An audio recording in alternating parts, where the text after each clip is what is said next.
Welcome back, guys. This was the fifth round of the Brazil Chess Series São Paulo. I had won the first game, lost the last three games. I was pretty upset.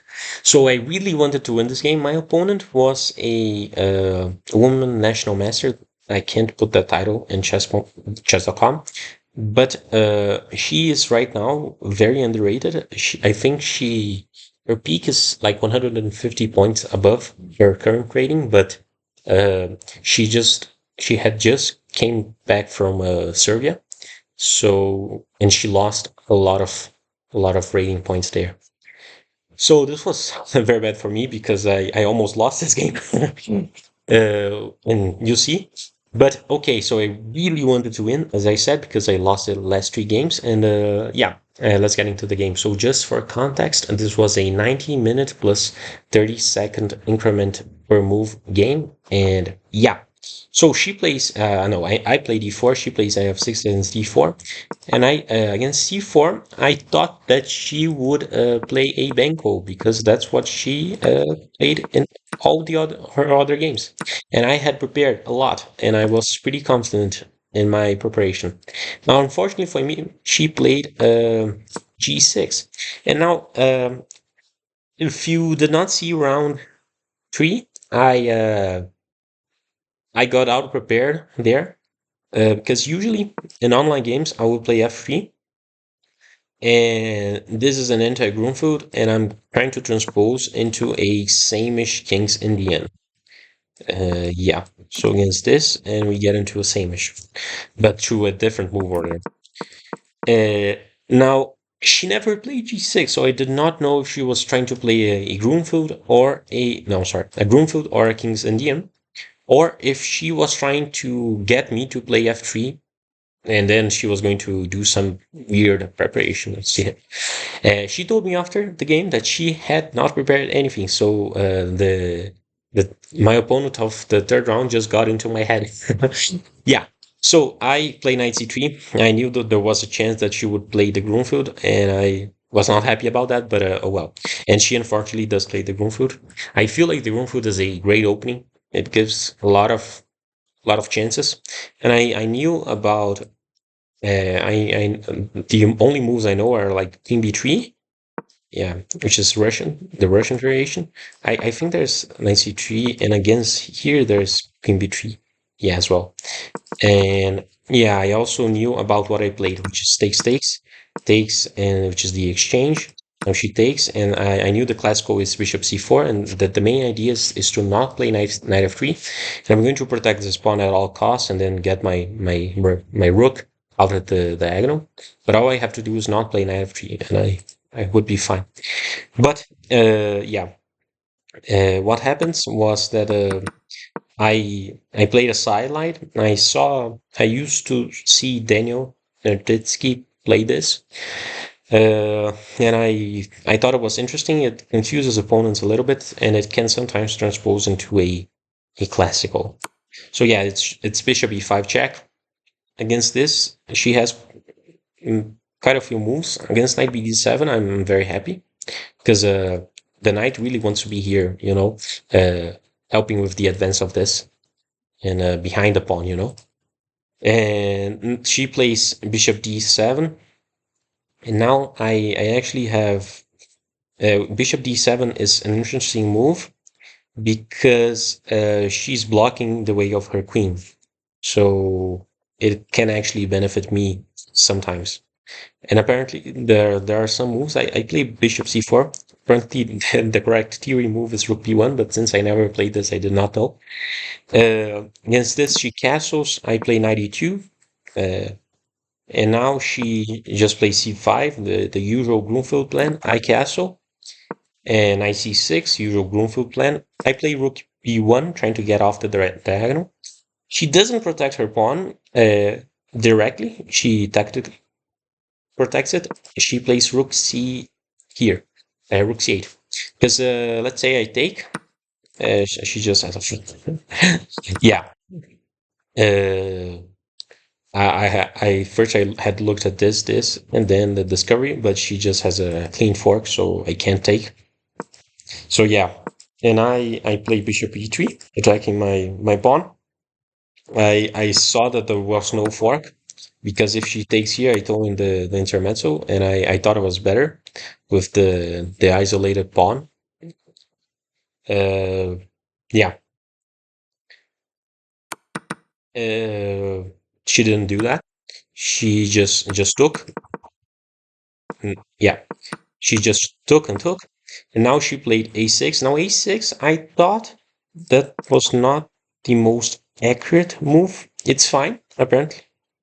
But I thought that this could give me this square sometimes, and that sometimes I could fork her knight and her queen if she wasn't careful. But I just play queen d2. I'm just trying to connect my rooks. Uh, yeah, bishop d3 is also an interesting move, trying to to threaten to take this pawn. And against knight a5, then now there's h4. I played h4 in a different move order, but yeah, in a different position. But yeah, I just play queen d2. And now the thing is with queen d2 is that sometimes, like right now, she can actually just go after. Not right now, I think, because then I get a pawn, I guess. No, never mind. She can't right now. Because then if I takes, I guess she traps my rook, and I'm going to have to sack the exchange. I might get another pawn, but still, yeah. Uh, Now here I saw as well that I could sack. No, yeah, I saw that I could sack the exchange for the two pawns, but I thought that was a bad idea because I thought that either this pawn, I thought that this pawn alone, long term, wasn't easy to push because her bishop is sniping a1, which is where I might want my rook to be, and it's lone. If it were two connected class pawns, let's say this pawn was here, maybe, and let's say this bishop was not here, like I don't know, we had these two bishops traded, then maybe. But yeah, not in this position. I didn't think the this sack was worth it. So I just played queen d2. She goes b5. I was thinking more about this immediately, but I think she got scared of me taking this pawn. I guess maybe she did not see this idea. I didn't really talk to her much about the game later on. Yeah, I thought that my opponent was playing very well overall, but she was spending a lot of time, and this will be kind of important later on. It's equal. I thought it was equal, and I saw that against 95, I saw rook fc1, but with the idea of getting into this endgame. If she trades, this is a good endgame for me because I can either blockade, uh, and I'm just winning the pawn. This structure is bad, isolated pawns. This bishop has no home, and she can't put more pressure on my pawn. It's defended once already, and I'm better. I'm pressuring here, and yeah, I really should have played rook fc1. I considered it, but I thought that I had an attack. I thought that I could play bishop h6, which is what I played, and against this takes and takes, I thought I had like h5 and either knight here or f4 or knight here and like threatening some sacks, threatening like yeah, to use the pin. Yeah, let's say takes. Uh, let's say yeah, let's say this is a awkward move. Uh, Here I can't actually move my knight here, but I thought that h4 was fine. Yeah, I guess e5 that makes sense. Yeah, but still, I thought I would be able to organize an attack. I didn't want to draw since I had lost the last three games, and my opponent is like 200 points lower rated than me. So I really did not want to draw. But Yeah. So I play bishop h6, which is a mistake, clearly. Rook fc1 would have been much better. It's just like a full pawn of difference, 1 point, basically. And yeah, I don't know. I just didn't want the trades, but yeah, it makes sense, because with she plays queen b6, and the thing is, when I take she takes, and I play h4. When she plays knight c4, the problem is that I can't leave this square unprotected because she's threatening a fork, which is something I had not seen. My idea was to play queen here, and after she offers an exchange, for example here, I thought of playing queen here, but this just blunders a fork. I thought I had enough of an attack here, but this just blunders a fork. So yeah, so I went here. It's the idea of like keeping an eye on this pawn, and yeah, then she just attacks my pawn, and I'm going to lose this pawn. I play h5, and I immediately saw that she could play queen here, like threatening the fork and the pawn, and she does. So I take here the best move, which would have been f4, giving up the pawn here. But if she, what I did not see, I didn't even consider a form. But against this, I can actually I can take here. But against, what about rook here? Oh, the bishop's hanging. Right, makes sense. Yeah, that would have been pretty good. F4. But I took here, and I thought it was much worse than I am, because she's just threatening all my pawns, like all the fucking pawns. And yeah, when I go here, she can even like do this. Actually, right now I can like counterattack her, but yeah, she can still take, because let's say, oh no, now I have the four. Oh wow, I know I can attack her rook. Yeah, so against queen here, she's now attacking my knight, and I thought this was the only reasonable move. Apparently, I can also just go back and say, okay, I'm down a pawn, but you're still going to have to beat me. But yeah, because now that I played this, she's starting to go h5, h4, and I was like, fuck, I'm going to lose this game. But I was like, okay, let's keep on playing. She goes h5, which I saw that she could go, and I was like, I am almost getting mated. I looked at rook here and rook here, with the idea of bringing the knight back when she plays this. But I saw that she could play h3, and I did not know how to defend mate. Apparently, I can throw. I can play here now. I thought that this was not possible, but yeah. So I bring my queen back. I looked at these moves. So I looked at rook fe1 with the idea of going back. And I looked at rook a3 with the idea of protecting the h3 square and also preventing the exchange sack here. But yeah, so she just plays h4, which is a great move. My knight is very sad. And look at this position. And somehow I won this game. So as I was saying, my opponent was playing pretty well overall, I thought. But she was playing like incredibly slow, like incredibly slow. If she had like maybe half an hour here, I would have probably resigned.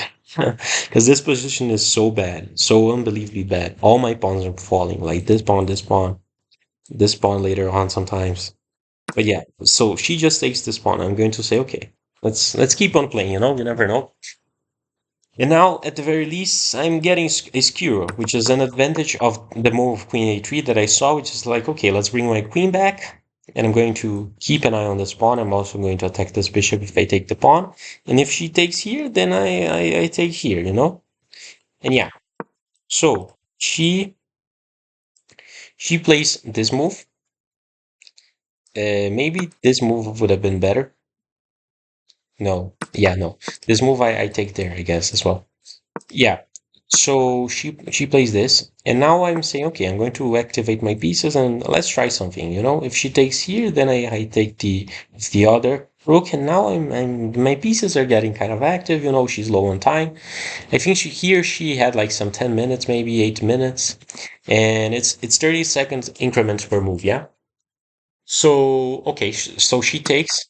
I thought, and I was like, I was pretty sure that the best move was just to not get greedy. Just not get greedy. You know, you're up one pawn already. You are going to get this pawn back. I'm going to get this pawn, but you can just play bishop c6, and I thought this was, you know, great for my opponent. But apparently I have a queen trade here, and well, still I'm much worse because even after the queen trade, let's say this, yeah, she's playing h3, which I saw as well. I saw this idea of just building a battery and playing h3, and I'm cooked.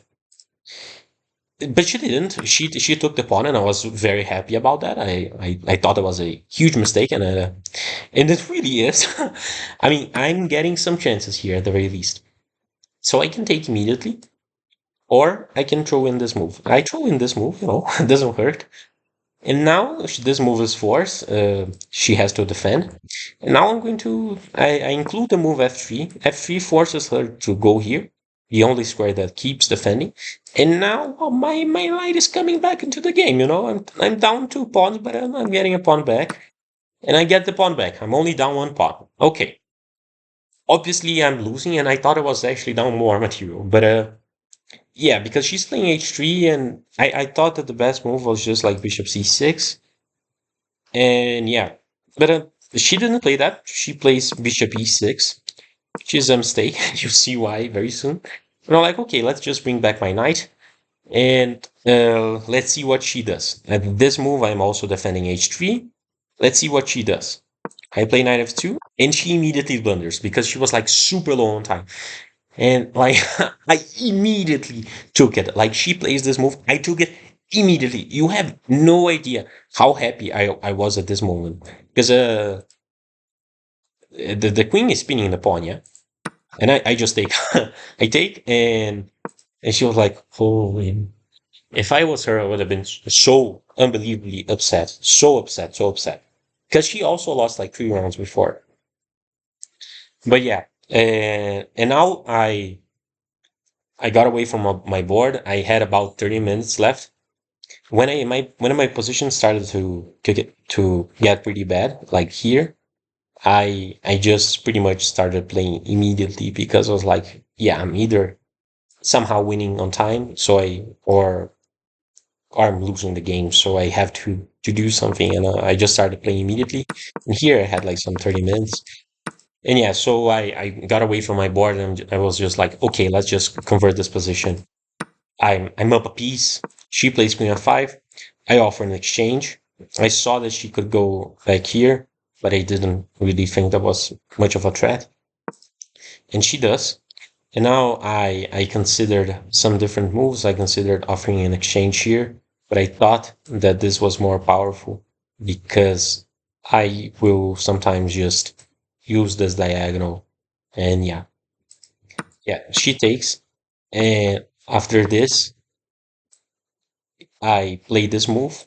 Now this move, I'm also keeping an eye on this square so that the queen has to stay guarding. And now she plays rook b2, which I thought was bad. And it is because now they are both, the king and the rook are both on the same diagonal. So I just play queen a3, like threatening this, and sometimes mate, or either like an infiltration. Yeah, and it's just game over. And she played this move. I immediately just played Queen D4, and she resigned. But yeah, I really don't know. Honestly, uh, I don't know because, as I said, if this was an online game, I would not have known that she. I would not have thought that she was going to play the Benko. And my preparation was very good against the Benko. I looked at some very interesting lines, which I will definitely play next time I have an opportunity. But yeah, if this was not a classical game, online game, I would have played F3 immediately. But I actually, when I sat on the board, I had a feeling she was going to play G6 for some reason, and she actually did. But as I said, the third round opponent really got into my mind. So yeah, that's rough, you know. But yeah, overall, here I really shouldn't have played Rook FC1. Here, I play Rook FC1. Against this, I just play Rook FC1. Yeah, and yeah, I'm getting control of the five, and I'm going to be a bit better. And maybe this is a plan I can do later on. But what I made was bad. Yeah, but using your time correctly is part of the game. As I said, I lost the sixth round of my last tournament because of like time and like stress, I guess.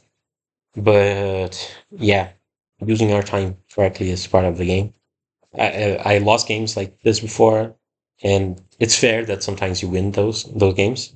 But I still felt kind of bad for my opponent, and she got really upset afterwards. You could really see, but still. But yeah, not my not my greatest game. But at the very least, I kept some. I